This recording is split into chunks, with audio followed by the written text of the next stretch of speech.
commencer. Alors, docteur Aoun, vous êtes là aujourd'hui, dans le cadre évidemment de la soutenance de votre habilitation à diriger la recherche. Je vais commencer par lire ce qui est marqué sur votre diapo. Bonjour à tout le monde. Vous êtes là pour exposer ou soutenir votre HDR devant le jury composé. Donc je vais commencer par nos invités, donc qui nous viennent tout d'abord d'un petit peu très loin. C'est le professeur Moukabli qui nous vient donc de l'université de Khamis Meliana, ainsi que notre ami de toujours, donc le docteur Mounir Lotfi de l'université de Bouira, ainsi évidemment que le professeur Ayad de l'université de Béjaïa.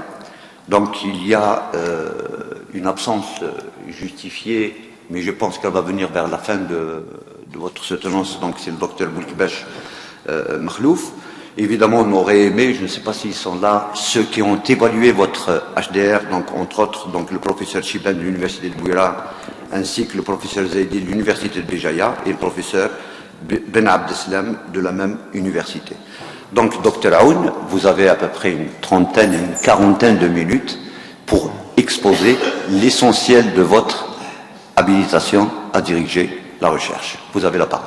Donc, merci Monsieur le Président. Et avant de commencer, je profite de l'occasion également de remercier les professeurs qui sont donc malheureusement absents.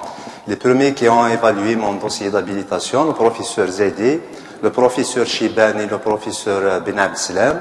Comme je tiens aussi à remercier les professeurs qui ont venu aussi loin pour honorer le jury de soutenance, le professeur Moukabli, le professeur Mené ainsi que le professeur Ayed. Donc merci beaucoup mes professeurs d'avoir accepté d'examiner ce travail. Honorable assistance, bonjour. Donc permettez-moi aujourd'hui de vous présenter l'essentiel de mon travail d'habilitation universitaire à diriger les recherches dans la spécialité biologie sur la thématique intitulée Analyse des nitrates et d'autres anions tels que le phosphate, sulfate et le potassium de quelques produits alimentaires de base. Donc, j'ai opté au plan suivant pour vous exposer l'essentiel de mon cursus universitaire, en commençant par mon parcours universitaire, ensuite le parcours pédagogique, là où je vais vous exposer donc l'essentiel de mes activités professionnelles, les activités d'enseignement ainsi que l'encadrement quand j'ai eu l'occasion d'encadrer dans les 2 dernières années. Et à la fin, je vais vous résumer l'essentiel de mon travail ainsi que de notre travail d'équipe au sein du laboratoire 3BS, là où je vais vous résumer mes activités de recherche, la production scientifique et à la fin les perspectives qu'on a envisagées dans la recherche. Donc, mon parcours universitaire a été commencé depuis mon obtention de bac série sciences de la nature et de la vie au sein du lycée Aboul Mohamed Yazid de Rilale. Puis après, je me suis inscrit à l'université de Béjaïa, dans la faculté SNV pour préparer la licence en spécialité ingénierie pour la santé, aliments et médicaments. Ensuite, je me suis inscrit aussi au master en biotechnologie, agri-ressources, aliments et nutrition. Comme j'ai eu aussi l'occasion de suivre mes activités de recherche en 3e cycle de doctorat pour la préparation de doctorat en sciences biologiques, spécialité sciences alimentaires. Les 3 premiers mini-projets que j'ai eu l'occasion de travailler avec un projet du tutorat ont été proposés pendant la préparation de la licence.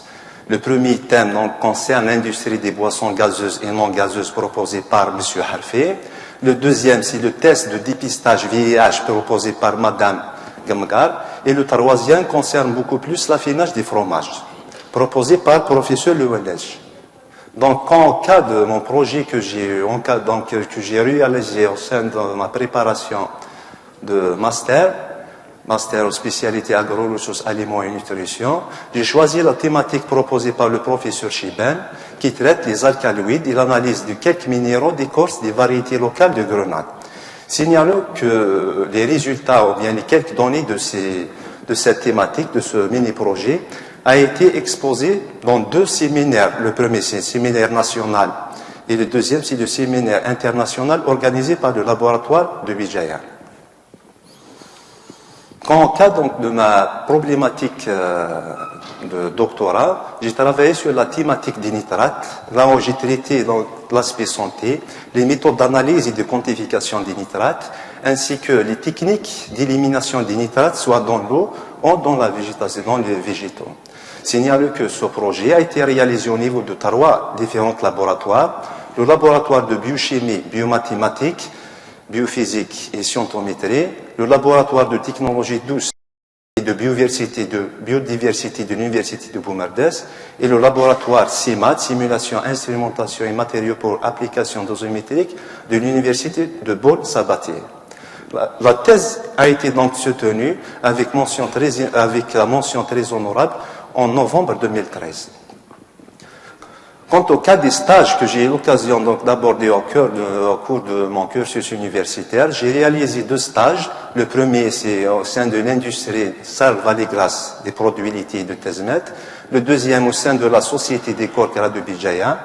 Comme j'ai aussi l'occasion de réaliser 2 stages successifs dans le cadre de ma préparation de la thèse de doctorat au sein de l'IUT de Paul Sabatier de Toulouse-Tarois. C'était donc en 2012 et en 2013. Mon parcours pédagogique a été commencé au départ en tant qu'enseignant vacataire chargé de la matière sciences de la nature au sein de l'établissement SUIM de Chorfa, Bouera. Et après, donc, mon recrutement en tant que maître assistant classe B au département de biologie à FSNV, faculté SNV de l'Université de Djilali Mounahama pendant une année. Et depuis septembre 2015 à ce jour, je me suis nommé comme étant maître de conférence classe B, là où j'ai assuré tellement de cours. Donc, les 2 premiers cours que je considère les plus importants dans la recherche sont les biostatistiques et l'analyse statistique des données. Comme j'ai aussi l'occasion d'enseigner les modules qui sont en relation étroite avec mes projets de recherche, dans le module nommé écotoxicologie et le module sécurité et toxicologie alimentaire, ainsi que le module analyse et gestion du risque en toxicologie professionnelle et environnementale. Donc, vous trouviez le support cours joigné dans le dossier d'habilitation. Donc, le cours, ce dernier, comporte 4 chapitres essentiels. Le premier traite l'évaluation et la gestion des risques, c'est-à-dire j'ai présenté les différents risques qu'on peut rencontrer dans les différentes industries, quel que soit donc le risque biochimique, les risques chimiques et les risques toxicologiques. Le deuxième chapitre, à son tour, traite la sécurité sanitaire des aliments. Signale que dans ce chapitre, j'ai donné tout un exemple concernant le système de management de la sécurité sanitaire des aliments. Donc, cet exemple a été également aussi présenté dans un séminaire international. Et les 2 derniers chapitres concernent beaucoup plus la statistique sanitaire. Donc, le 3e, c'est la présentation générale de la toxicologie analytique. C'est-à-dire, là, on a classifié comment classifier les toxiques, quels sont les aspects de la toxicologie pour déterminer les différentes, par exemple, doses journalières admirables des différentes substances toxiques qui provoquent des effets néfastes pour notre santé, les tests toxicologiques et le protocole suivi concernant les tests toxicologiques pour l'évaluation et la gestion de ces derniers. Le dernier chapitre, à son tour, traite les objectifs et les enquêtes épidémiologiques appliquées dans ce domaine.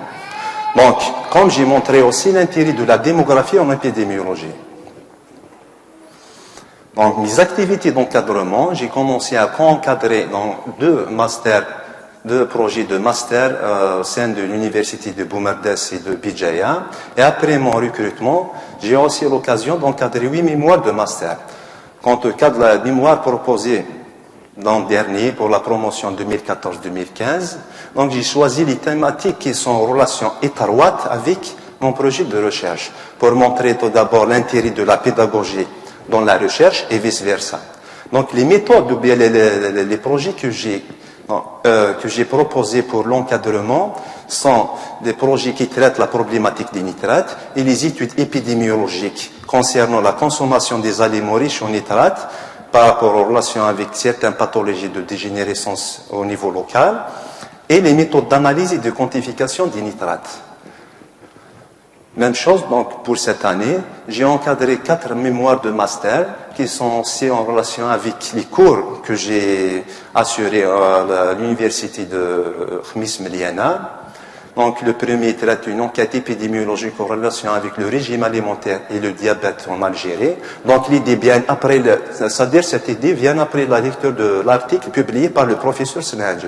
Signalez que l'Algérie ne prend pas en considération le problème des études épidémiologiques concernant le diabète de type 2. Ensuite, j'ai proposé une mini-enquête épidémiologique pour mettre en évidence, c'est-à-dire la relation de l'hygiène alimentaire et la pathologie au niveau local.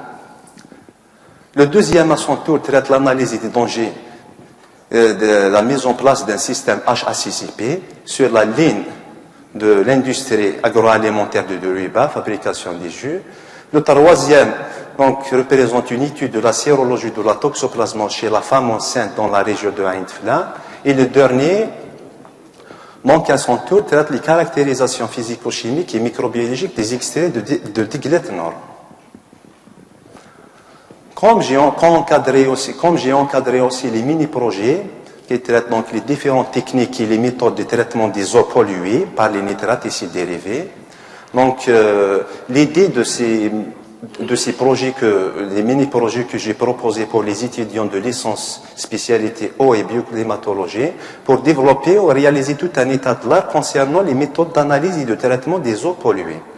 Comme j'ai proposé aussi un autre sujet concernant donc pour les binômes de la spécialité écopédologie et environnement sur la thématique intitulée méthode de mesure et de quantification des polluants atmosphériques.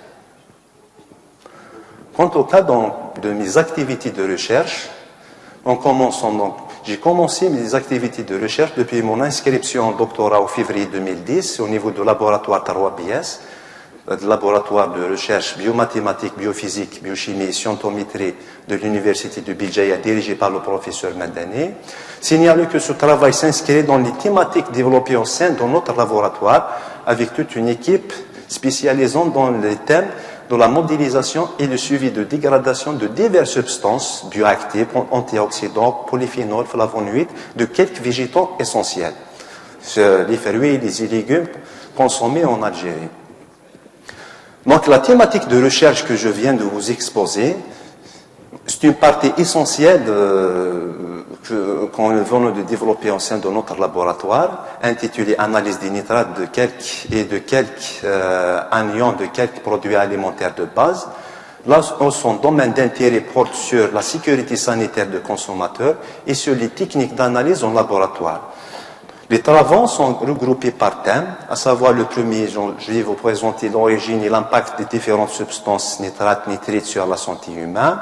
Ensuite, les méthodes de quantification de ces substances et l'effet d'entreposage, c'est-à-dire l'effet de quelques paramètres, le pH, la température et l'effet photochimique sur la cinétique de dégradation des nitrates. Et à la fin, les procédures et les techniques d'élimination des nitrates pour éviter ces problèmes.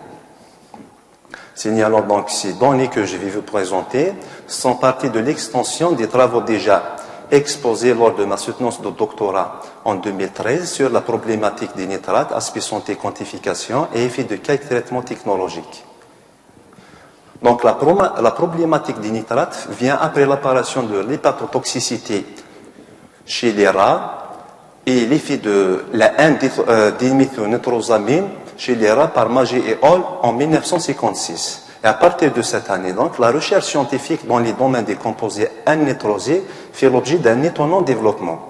D'ailleurs, la majorité des substances qu'on peut trouver dans l'air, l'eau et l'aliment peut être ingérée ou inhalée directement par le corps humain. Signalez que la formation de ces substances peut avoir lieu endogène ou exogène. Si on prend le cycle de l'azote, la formation des nitrates se forme à partir de réactions d'ammonification et de nitritation donc de l'azote de l'air, puis les nitrates formés sont absorbés directement par les racines de plantes pour transporter aux animaux. Une partie de ces derniers sont rejetés sous forme des excréments, sous forme d'ammonium dans les excréments de certains animaux. Comme il y a aussi la formation endogène des nitrates, mais dans ce cas-là, la concentration de nitrates, c'est-à-dire l'ajout des engrais dans l'industrie et dans l'agriculture, joue un rôle important dans l'accumulation des nitrates dans la végétation, surtout dans les cas des produits de maraîchage. Et c'est pour ça qu'il existe plusieurs facteurs déterminant les concentrations en nitrate. Le premier facteur, par exemple, c'est l'ajout d'engrais lors de l'agriculture, certaines méthodes de l'élevage industriel, les déjections animaux comme compost et certaines méthodes de conservation dans des industries agroalimentaires. Les aliments les plus couramment contaminés par les nitrates sont donc les produits laitiers, les produits de charcutier, certains poissons et certains végétaux. La consommation de ces substances, des aliments contaminés par les nitrates, peut nous provoquer tellement de pathologies. L'exemple dans la cavité buccale, la réduction des nitrites réduits à partir de nitrates oxyde l'hémoglobine de sang pour transformer en méthymoglobinémie qui provoque donc le blocage des activités vitales chez le nourrisson. La maladie appelée la méthymoglobinémie ou l'asphyxie de l'enfant. Par contre, dans l'estomac, l'interaction des nitrites avec certains amines secondaires, primaires ou secondaires issus de la dégradation des protéines, peuvent provoquer l'apparition des nitrosamines. Font l'objet, donc, ces derniers sont des substances qui provoquent 75% des maladies cancérigènes. Et comme ils provoquent notamment le cancer gastrique, le cancer de l'estomac. Donc c'est pour ça que la législation a adopté des mesures réglementaires concernant les doses journalières admissibles pour les nitrates et les nitrites, qui est de 3,7 mg par kilogramme par jour pour les nitrates et de 0,06 mg pour les nitrites. Notez bien que ces substances, ces limites, ne s'appliquent pas aux nourrissons de moins de 3 mois, comme il est basé ainsi sur la prévention des risques non cancérigènes. Et pour le contrôle et la réduction de ces substances toxiques dans l'alimentation, la première étape consiste à connaître et limiter la distribution de leurs précurseurs. Il faut ensuite éviter les conditions favorisant leur formation en appliquant plusieurs traitements technologiques tels que le fumage, le blanchiment, etc. Comme on a constaté aussi que certains nutriments, tels que les glucides, les acides aminés, les acides gras, ont une infinité remarquable avec les nitrates et les nitrites. Certaines opinions scientifiques aussi mettent en évidence l'importance de l'effet de décarboisement de certains oxydants, les vitamines et les polyphénols, sur la teneur en substrat aminé nitrosable. Donc, concernant la méthodologie suivie pour réaliser ces travaux, on a commencé tout d'abord par la récolte et la sélection des végétaux les plus essentiels, les plus couramment consommés en Algérie, dans des différents pays, Toulouse, pays de France, et dans l'Algérie. Après traitement et préparation des extraits, on a dosé les nitrates par 2 méthodes différentes. La première, c'est une méthode spectrophotométrique, c'est une méthode colorimétrique décrite auparavant par Globeuf et Hall, et améliorée et développée et validée par nous-mêmes. Et l'article concernant la méthode et la validation de cette méthode a été joigné dans le dossier d'habilitation. Comme on a aussi l'occasion d'analyser les nitrates par la chromatographie ionique, signale que l'avantage de cette dernière, on peut même détecter la teneur en quelques anions. Les résultats d'analyse montrent que donc, les nitrates sont distribués de façon inégale dans les différentes matrices alimentaires et les plus abondants dans le cas des légumes feuillés, suivis par les légumes racines et tubercules. Les concentrations de nitrates dans les légumes fruits sont minimes. La comparaison de la composition, bien de la teneur en nitrate dans les deux types de légumes issus de l'Algérie et de France met en évidence que les légumes français accumulent plus de nitrates par rapport aux légumes de l'Algérie. L'analyse des nitrates dans les différentes parties constitutives de chaque aliment nous renseigne sur la distribution des nitrates. On a constaté que la concentration de ces derniers se trouve plus abondante dans les parties externes et le poids agit considérablement sur la teneur en nitrates. Concernant la stabilité des nitrates, on a réalisé des tests à l'effet de différents paramètres essentiels, la température, l'effet de temps, de l'anthroposage, et la lumière sur la cinétique de dégradation des nitrates de quelques extraits de pommes de terre et des extraits de carottes. On a constaté qu'à l'abri de la lumière et à température ambiante, la dégradation des nitrates est plus remarquable par rapport aux extraits conservés à des températures 5 degrés Celsius. Comme on a constaté aussi que l'effet photochimique a un effet considérable, un effet de décroissement considérable sur la teneur en nitrate. Donc, vu l'importance de ces résultats qu'on a pu récolter dans les 5 années, on a pensé à faire des études, donc des essais in vitro sur l'interaction des nitrates avec les lipides, protéines et les glucides, qui sont des aliments les plus, c'est-à-dire les nutriments les plus essentiels pour le corps humain. Signalez que ce travail a été réalisé dans le cadre d'un projet de master au sein du laboratoire de biochimie de Khmis Miliana sur les conditions d'entreposage donc des solutions préparées à base de nitrates, protéines, BSA, l'acide linoléique et le glucose sont conservées ou bien incubées dans des conditions proches de milieu intérieur humain. À température, donc au temps d'incubation de 4 jours, qui est le temps nécessaire pour la digestion complète d'un aliment dans le corps humain, température 37 degrés Celsius et intervalles pH différents. pH neutre, c'est un pH de la salive, pH acide, l'exemple d'un pH de l'estomac d'un adulte, et pH légèrement acide. Là, c'est l'exemple, on a pris donc pour se mettre en évidence les réactions de nitrosation qui font dans des pH légèrement acides de l'estomac de l'enfant, des nouveau-nés. Les concentrations ont été adoptées par rapport, les concentrations de nitrates ont été adoptées par rapport à la dose moyenne tolérable dans les eaux potables. Par contre, les concentrations imitées des différentes substances, protéines, acides gras et glucose, c'est par rapport à la concentration qui existe, la concentration circulant dans notre sang. Les quelques résultats donc de cet essai montrent que les nitrates ont une affinité remarquable avec la protéine BSA. Le temps aussi et la température agissent considérablement sur l'effet de l'interaction des nitrates avec ces solutions, quelle que soit la composition du milieu, comme le pH aussi joue un rôle important sur l'effet de ces interactions. En effet, le pH acide agit considérablement sur les réactions d'interaction des nitrates, quelle que soit aussi la composition du milieu. Donc, vu l'importance de ces résultats, donc on a signalé comme perspective de réaliser toute une étude sur l'interaction entre les nitrates et les nitrites avec certaines substances bioactives. Parce que la majorité de notre équipe ont un extrait développé dans les méthodes d'analyse et de quantification des substances bioactives. Donc la première étape pour mettre en évidence l'interaction consiste à choisir la matrice végétale, donc la matrice qui contient tellement de substances bioactives. La deuxième, c'est la sélection de la méthode d'extraction la plus sélective aussi. La troisième étape, c'est l'optimisation de la méthode d'analyse par les différentes méthodologies, plan d'expérience, soit la méthodologie, soit l'ANN, Artificial Neural Network. Donc, ce sont des méthodes d'optimisation, des différents types d'extraction. La quatrième étape concerne donc la réalisation des tests préliminaires, ensuite la sélection et la valorisation des résultats. Les quelques résultats préliminaires ici ont été publiés dans les différents articles, en prenant en exemple l'article publié incessamment en 2015 concernant c'est-à-dire la comparaison entre les différentes méthodes d'extraction des nitrates et la comparaison aussi entre l'optimisation donc des méthodes d'extraction par deux méthodes. Donc la méthodologie plan de surface et aussi la méthodologie ANN.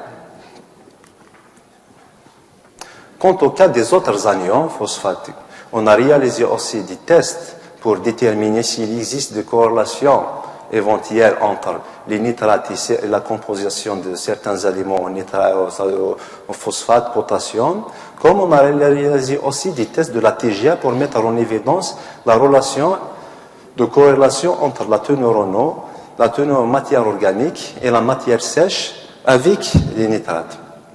Les résultats montrent que même les différents anions tels que le chlore, phosphate, sulfate et fluor sont distribués de manière irrégulière dans les différentes parties d'aliments. Comme il existe aussi des corrélations négatives avec la concentration en nitrate et la concentration de différents anions, quant au cas des résultats de la TGA, l'analyse thermogravimétrique, là on a constaté qu'il existe une corrélation positive. C'est-à-dire en comparant même avec les résultats de la bibliographie entre la teneur en nitrate et la teneur en eau. Il y a aussi des corrélations presque neutres donc entre la teneur en nitrate dans la matrice alimentaire et leur teneur en matière sèche, comme il existe aussi des corrélations négatives avec la teneur en nitrate et la matière organique dans la même matrice alimentaire. Donc, quant au cas de la deuxième étape, concernant la modélisation de la cinétique des dégradations des nitrates, c'est-à-dire les procédures d'élimination des nitrates dans les légumes, les échantillons qu'on a basés sont donc les légumes feuillés tels que les épinards. Donc on a choisi cette matrice alimentaire vu sa concentration remarquable en nitrate. On a modélisé donc l'effet de blanchiment qui est un pré-traitement pour modéliser la cinétique ou bien calculer l'énergie d'activation des nitrates dans la tige et la feuille d'épinard. Les résultats complémentaires aux résultats publiés déjà dans la thèse de doctorat montrent qu'il y a un effet remarquable de la température de blanchiment sur la cinétique de dégradation des nitrates, en remarquant que la température 70 est une température optimale pour minimiser la concentration en nitrate dans ces aliments. Donc la modélisation de cette cinétique par dévers modal, on a déduit que le modèle le plus approprié pour déterminer l'énergie d'activation des nitrates, c'est le modèle logarithmique.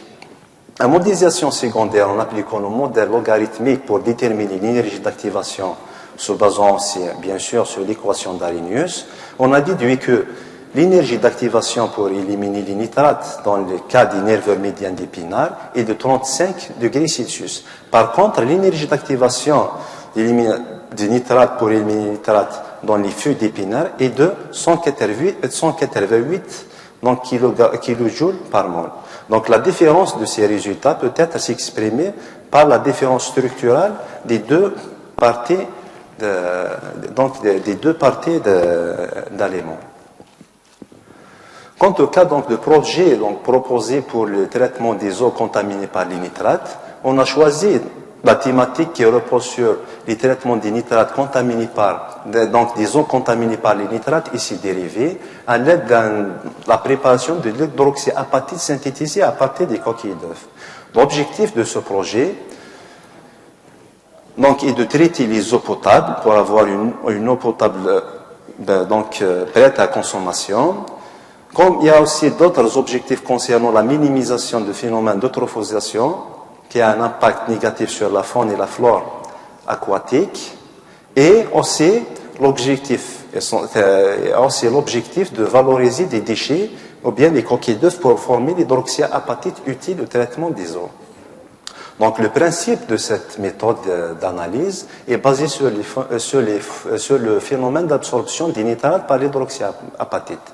La préparation de l'hydroxyapatite, c'est à partir des coquilles d'œufs. Après nettoyage et broyage, on obtient une poudre. L'ajout de l'acide phosphorique, par exemple, et après filtration, on obtient l'hydroxyapatite. L'hydroxyapatite ainsi obtenue fera l'objet d'une caractérisation, de l'analyse par la DRX infrarouge et l'analyse thermogravimétrique pour faire des essais préliminaires.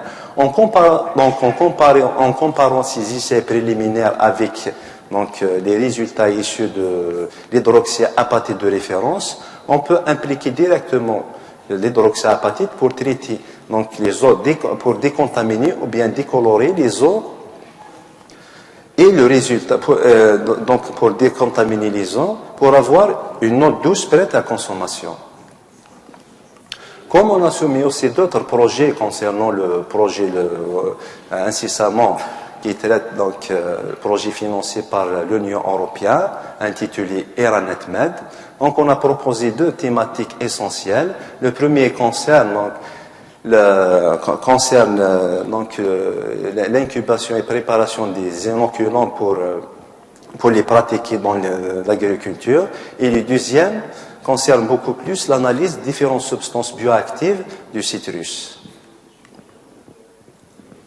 Donc, à partir de ces résultats, on a pu avoir tellement d'articles avec l'équipe. Donc, il y en a des résultats qui ont publié dans 5 articles scientifiques publiés dans des revues d'impact positif.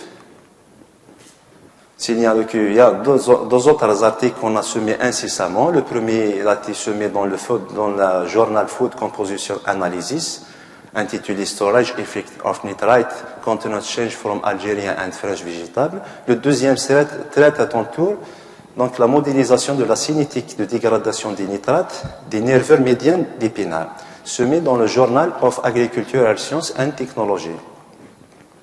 Comme j'ai présenté aussi les résultats dans 3 communications nationales et 12 séminaires internationaux. Quant au cas de l'application collective, j'ai contribué à la réalisation j'ai contribué aussi à la pédagogie et l'enseignement. Donc, je suis responsable pédagogique d'un master spécialité analyse biologique et biochimique. Donc, j'ai participé également à la réalisation des programmes pédagogiques au sein de l'université d'Hormis Miliana. J'ai contribué aussi à l'évaluation des dossiers d'accès en master et licence LMD. Et j'ai contribué aussi aux dans le jury de différentes soutenances. Le projet de recherche, là où je suis intégré, donc je suis parti aussi de projet de recherche financé par Ovredet, intitulé Traitement des déchets hospitaliers par micro-ondes. Là, c'est donc le 2e projet financé par la DGRS. Et le projet de recherche CNAPRE. Comme j'ai contribué aussi comme membre d'organisation de 2 séminaires internationaux, le premier réalisé au niveau de l'université de Bijaya par l'équipe de laboratoire de Tarawa-PS en 2011. Le deuxième, c'est le séminaire d'échange international, c'est les symbioses végétales et leur application à l'université de Khmis Miliana en avril 2012. Comme j'ai contribué aussi aux associations scientifiques, donc pour mettre en évidence l'importance de la science et la technologie à l'extérieur, de la famille universitaire. J'étais vice-président de l'association culturelle Errasin Karim, membre dans le club scientifique des sciences alimentaires. Donc, je signale que cette association a été contribuée dans la réalisation d'un séminaire international en 2011. Comme je suis actuellement président de l'association scientifique d'Athmansor appelée TUSNA.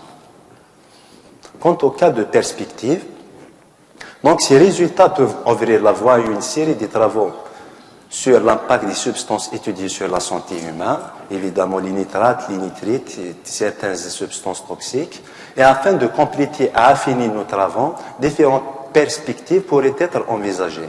Les résultats, par exemple, devraient permettre de mieux connaître le niveau d'exposition des nitrates par l'alimentation, ainsi que les moyens de les limiter, le devenir aussi des nitrates dans les viandes et leur transformation métabolique après ingestion, la formation de monoxyde d'azote par l'analyse RPE, résonance paramagnétique de l'électron, en présence d'hémoglobine en milieu anaérobé. Et aussi, il est très intéressé aussi d'investiguer sur l'impact des substances étudiées sur l'environnement aquatique. Comme il serait aussi intéressant de modéliser l'effet de différents traitements technologiques, tels que le blanchiment, sur la cinétique de dégradation de toute substance ayant un effet néfaste sur la santé humaine. Nos prochaines actions consisteront à exploiter ces thématiques de façon à les mettre en place progressivement en fonction de la réalité algérienne. Et avant que je vous rende la parole, Monsieur le Président, je profite de l'occasion de remercier l'équipe de laboratoire Tarawa-PS, dirigée par le professeur Madani, les ingénieurs, les enseignants, les doctorants qui sont en train de préparer la thèse de doctorat. Comme je remercie aussi l'équipe de laboratoire de CIMET, à leur tête le professeur Patrick Charok et le professeur Marina Fialo, de m'avoir accueilli au sein de l'autre laboratoire. Je remercie également l'équipe de laboratoire de technologie alimentaire de Boumerdes, dirigée par mon promoteur, mon directeur de thèse de doctorat, professeur Benamara. Et je profite aussi de l'occasion de remercier la faculté SNV, de l'université de Khmis Miliana, et surtout, à leur tête, l'ex-doyen, professeur Moukhabli. Et à cela s'achève mon exposé. Je vous remercie pour votre aimable attention et je vous redonne la parole, Monsieur le Président.